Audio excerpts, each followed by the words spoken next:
Something about morgues. They always cheer me up. I can't say I feel the same.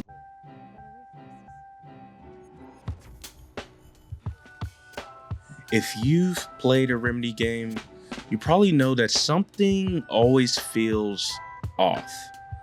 Not in a bad way, more like reality's a little too aware of itself. The rain falls just a bit too cinematically, the characters talk like they know they're being watched, and every time you think you understand what's going on, someone pulls the curtain back and goes, "Oh no, this was never just a story." That's the Remedy universe. Not a cinematic universe like Marvel's with crossovers and cameos and post-credit scenes, but something subtler, stranger. It's a network of ideas, characters, and metaphysical rules that connect through meaning rather than chronology. It's a universe where art, identity, and narrative itself are the supernatural forces.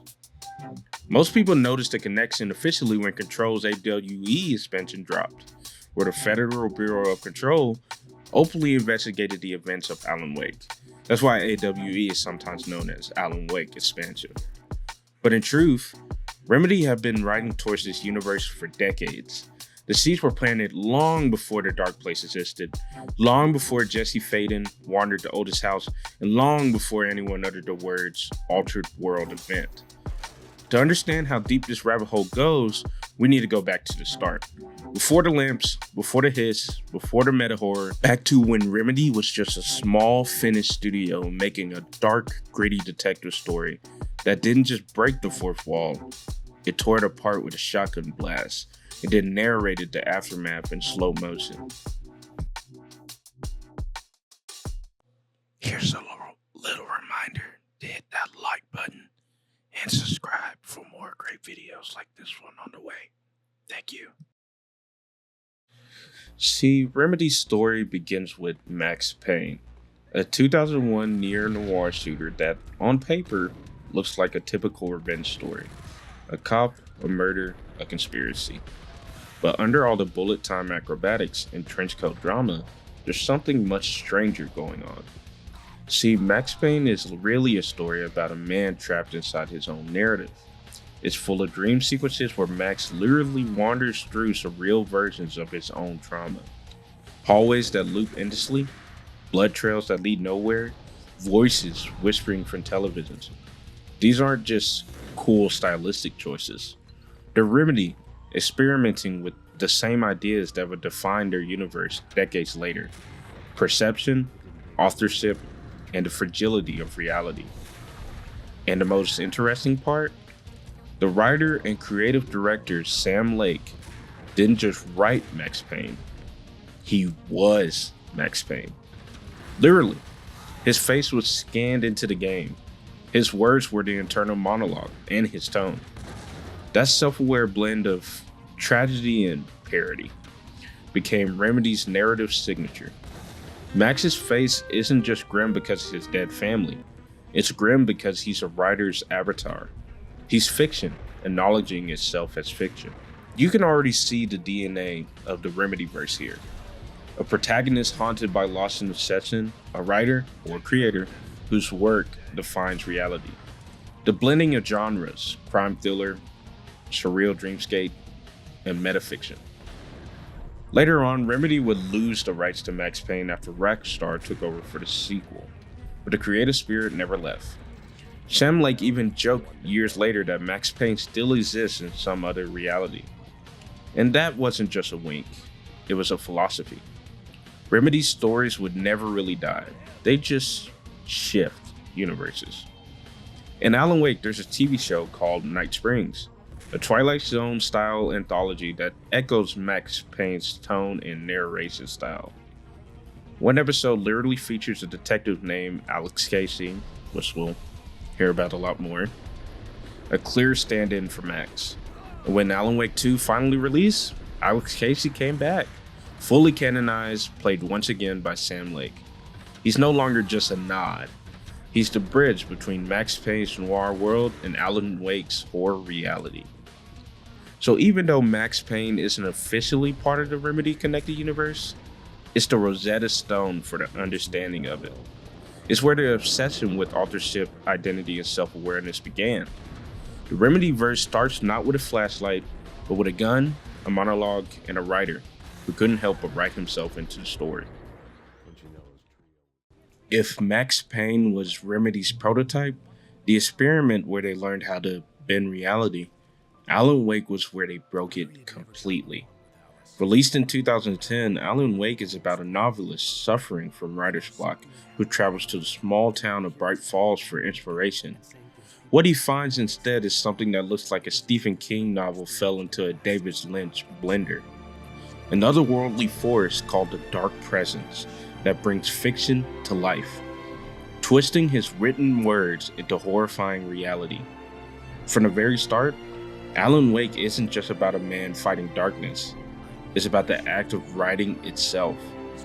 Every page Alan writes becomes prophecy, and every event he experiences might just be something he already imagined. It's a narrative Ouroboros, a story eating its own tail. What makes the Alan Wake universe so fascinating is that it treats creativity like a literal supernatural power, one that can warp existence. The Dark Place, this shadowy alternate dimension beneath Cauldron Lake, isn't evil in the traditional sense. It's reactive. It takes what's written or imagined and gives it physical form, like a cosmic printing press fueled by emotion and intent. That's where Remedy's meta storytelling reaches full maturity, because once you realize the Dark Place represents the creative process, a realm where ideas take shape and threaten to consume their creators, the whole universe starts to make sense. Alan Wake isn't just trapped in a nightmare, he's trapped in the consequences of storytelling itself. There's also this incredible meta layer. Sam Lake, the real-life writer, wrote Alan Wake about Alan Wake, the fictional writer, who writes a story that reshapes his world. And within that story, another fictional detective, Alex Casey, exists, who was originally Sam Lake's own creation back in Max Payne. It's layers of authorship folding in on themselves like narrative origami. The Dark Place, then, isn't just a physical location, it's the crossroads of fiction and reality, where every Remedy story can potentially meet. It's why the Control DLC later calls it an altered world event. The Bureau doesn't just investigate supernatural phenomena, they investigate stories that became real. This is also where the Remedyverse's rules start forming. Number 1, fiction shapes reality. Number 2, creativity has power, but it comes with consequence. Number 3, stories never end. They loop, they rewrite, they reincarnate. And what's brilliant is that Remedy didn't even have to shout shared universe for it to work. Alan Wake's TV screens, manuscripts, and in-game radio shows quietly reference broader ideas, mysterious organizations, strange artifacts, and hidden patterns. The kind of subtle groundwork that wouldn't fully bloom until Control nearly a decade later. Even American Nightmare, the spin-off, feels like a test, a way for Remedy to see how far they could push the metafiction. The game literally opens with Alan writing his own sequel from inside the Dark Place, fighting his evil doppelganger, Mr. Scratch, a manifestation of every dark impulse he's ever written. It's storytelling as self-punishment, a man battling the version of himself the world expects him to be. Looking back, Alan Wake wasn't just a great horror game, it was a thesis statement. Remedy declared, reality is flexible, narrative is dangerous, and the line between creator and creation doesn't exist. And that philosophy will become the backbone of everything that came next. If Alan Wake was Remedy bending reality through narrative, Quantum Break was them smashing it apart with physics. Released in 2016, Quantum Break is a game about time itself. But true to Remedy form, it's never just about cool powers. It's about the human cost of controlling reality, the corruption of institutions, and the echoes of obsession. Jack Joyce? The protagonist gains the ability to manipulate time after a failed experiment at Riverport University. On the surface, it's a sci-fi spectacle. Bullets frozen midair, buildings caught in loops, explosions suspended like abstract paintings. But underneath, the story is a meditation on choice and consequence. Every use of power fractures reality a little more, showing that even the tiniest action can ripple across timelines. This is where the Remedyverse starts to overlap in thematic ways. Monarch Solutions, the corporation behind these experiments, operates like a proto-federal bureau of control. Both are shadowy institutions obsessed with containing phenomena they barely understand. Both are willing to sacrifice morality in the name of order, and both show Remedy's recurring motive, the thin line between science, obsession, and hubris. There's also a subtle meta-textual connection. Quantum Break is structured like a hybrid between games and live-action TV. The player's choices in the game influence episodes of a miniseries that play out after each act.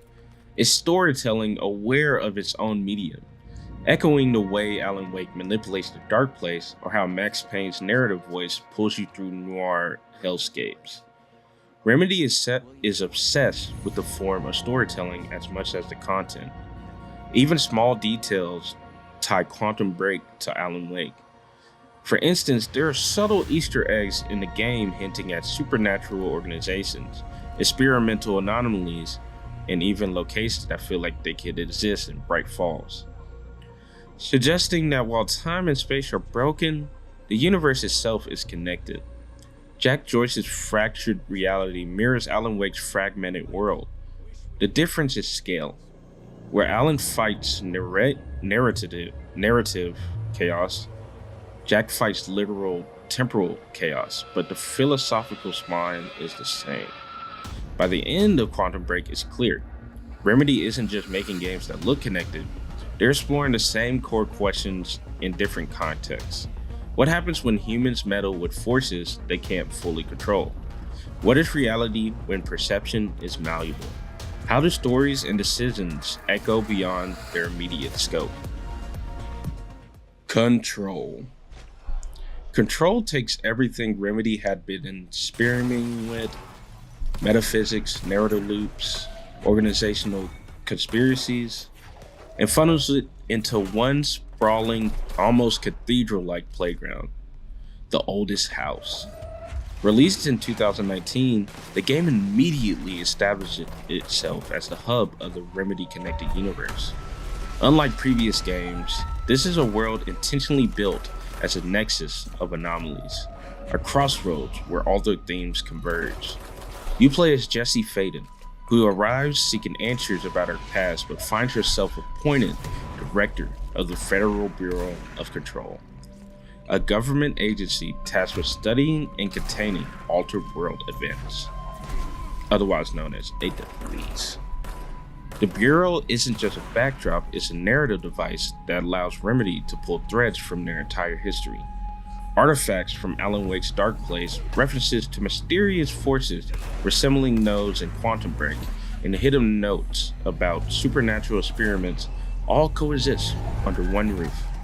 The Oldest House is literally a building outside conventional reality, a perfect metaphor for the Remedyverse itself. Control's brilliance lies in the ways it makes connections optional. You can play the game without ever touching Alan Wake references and still have a complete experience. But for those paying attention, the universe folds in on itself.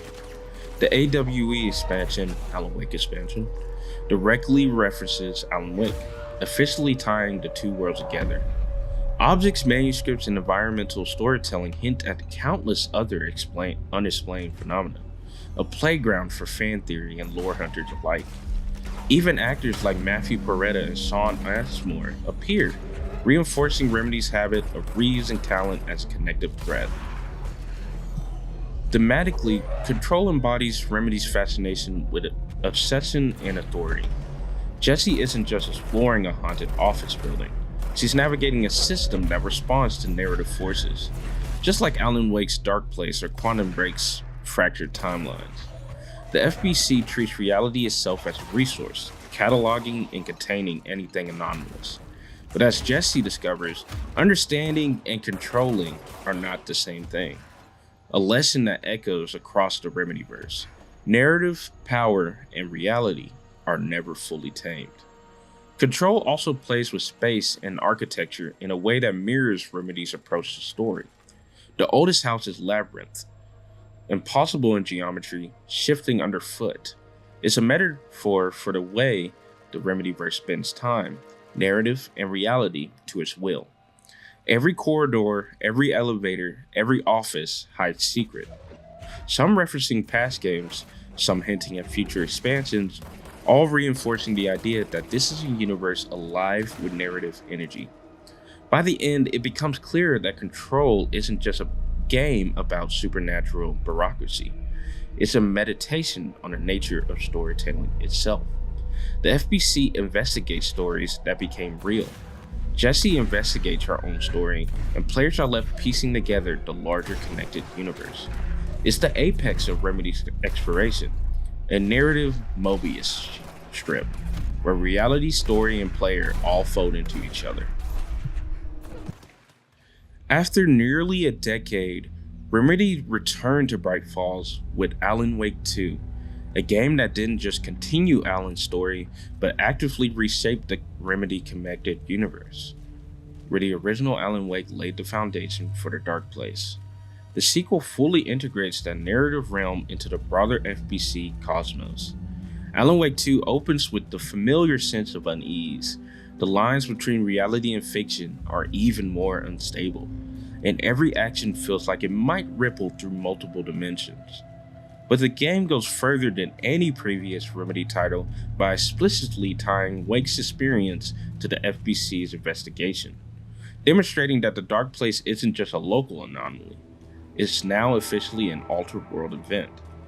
The events of Bright Falls no longer exist in isolation. They're part of a documented, monitored web of phenomena affecting the universe at large. The game also leans heavily into meta-narrative. Alan, once a writer trapped by his own creation, is now being observed and interpreted by external forces.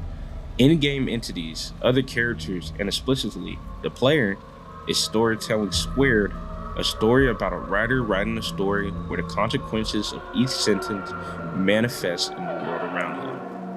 Sam Lake's genius is evident here. The creator, the character, and the world all exist in overlapping layers of reality, each influencing the other. New characters like Sega Anderson expand this narrative interplay. Saga, I said Sega, I know, but it's Saga. Saga isn't just a detective, she's a reader, a translator, and a participant in Alan's story. Her perspective shows that stories are never confined to a single mind. They're living things that affect anyone who interacts with them. This reinforces a Remedy hallmark. Narrative is recursive. Actions, words, and creation echo across both the in-game universe and thematically across the studio's body of work. And the connections don't stop there. Easter eggs and subtle references to Control, the FBC, and even hints at Quantum Break anomalies make it explicit.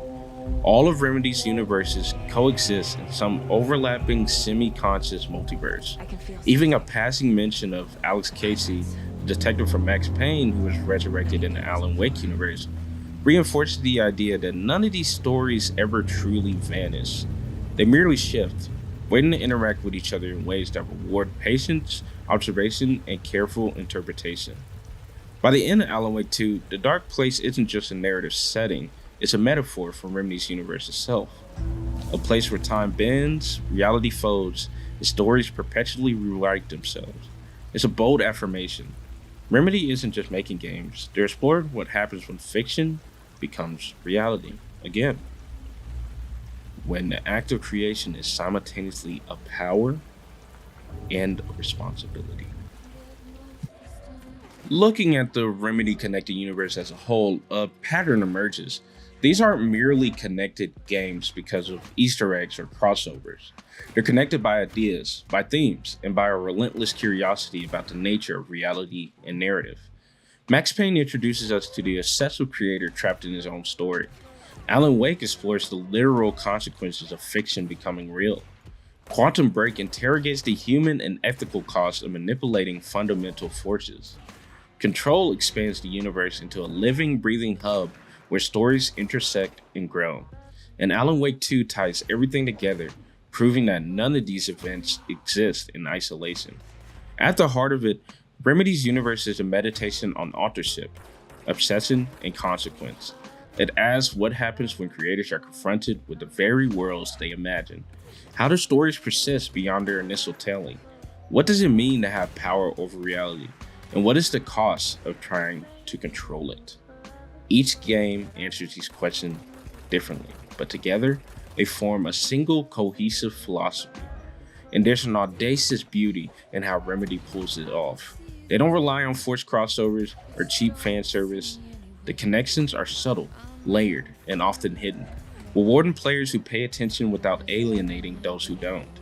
The universe is alive, recursive, and self-reflective, a place where fiction bleeds into reality, where narrative is both the battlefield and the weapon, where every story echoes infinitely across time and space.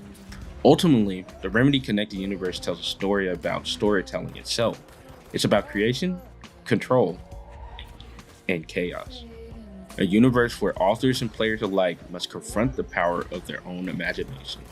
And in that sense, it's a universe that doesn't just contain games, it contains ideas, themes, and questions that continue to evolve, waiting for the next story to write itself.